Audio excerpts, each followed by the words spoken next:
رئيس الجمهورية السيد عبد العزيز بوتفليقة يستقبل أحمد قذاف الدم المبعوث الخاص لقائد معمر القذافي. من تلفزيون الجزائر أحييكم مشاهدينا أينما كنتم وأرحب بكم في النشرة الرئيسية لهذا السبت. بداية إذن استقبل اليوم رئيس الجمهورية السيد عبد العزيز بوتفليقة بمقر الرئاسة أحمد قذاف الدم المبعوث الخاص لقائد الثورة الليبية العقيد معمر القذافي مراد مدرسي والوزير المنتدب المكلف بالشؤون المغاربية والإفريقية عبد القادر مسهل.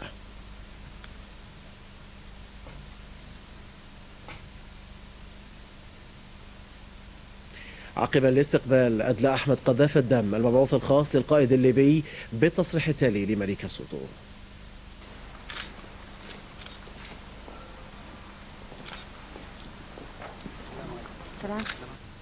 أولا تشرفت بلقاء السيد الرئيس الذي دائما استمع إلى حكمته ومشورته حول كافة القضايا، فهو أحد أبطال ثورة الجزائر، المجاهد الحقيقي، يعني كان الجهاد حقيقة وذو معنى، ونحن والجزائر بلد واحد نفتخر بها وبنضالها، ونفتخر بالعلاقة المميزة في عهد الرئيس عبد العزيز.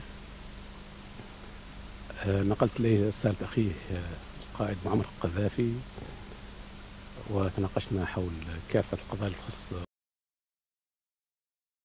الاتحاد الأفريقي والمغرب العربي، ونحن كالعادة متفقين حول كافة القضايا، وهناك توافق كامل حولها.